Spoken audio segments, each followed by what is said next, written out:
It's a huge challenge. I just wanted to give you some figures. We have about 60 million indigenous peoples living in and from forests in the world. We have 300 million people who are using forests on a daily basis for their livelihood. And these are the areas where I'm talking about in Africa and so on, in these what we call fragmented landscapes, already no closed cover anymore, dry forests. And we have 1.6 billion people, which is 80% of the rural poor, who need forests for one purpose or another.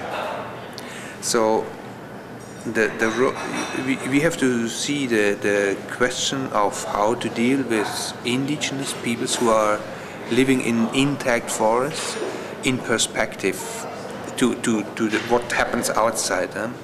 A part of what is right for protecting the rights of indigenous peoples might not be the way we have to deal with other groups. And I think we all tend to think about one model, which is the Indian tribe in a closed forest, living in an independent life. But that is a tiny fraction of what forests are for in the world. And I agree that is coinciding in many cases with protected areas, with the closed forests which need to be protected, and no doubt there is a huge need to conserve that type of forest cover, for not only for carbon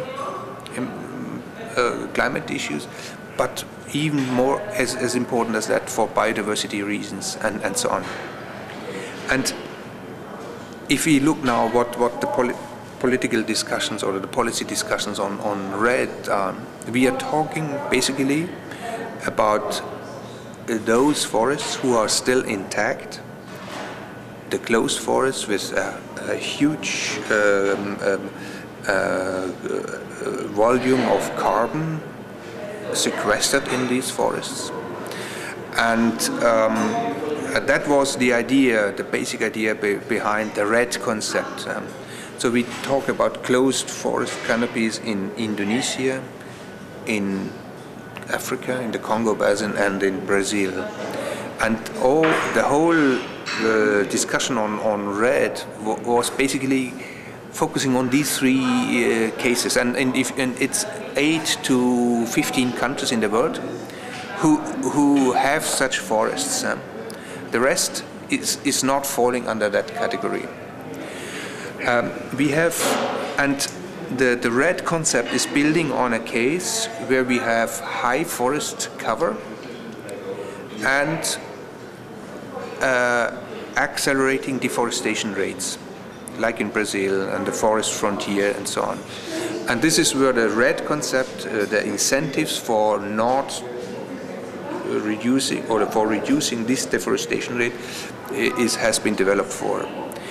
The REDD concept is not giving a good answer for cases where countries have still a high forest cover and no deforestation.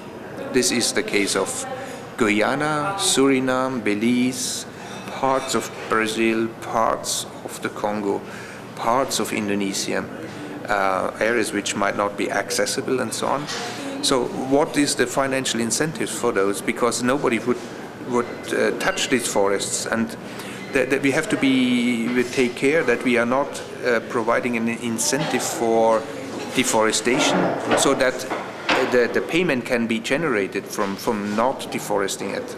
And such a case has happened in Peru, where the legislation has been reverted in a way that would make it almost easy to see the forest as a different form of agricultural crop. So it is very important. But we have also the countries where we have a low forest cover and high deforestation rates. These countries are Togo, Benin, Nigeria, Ghana.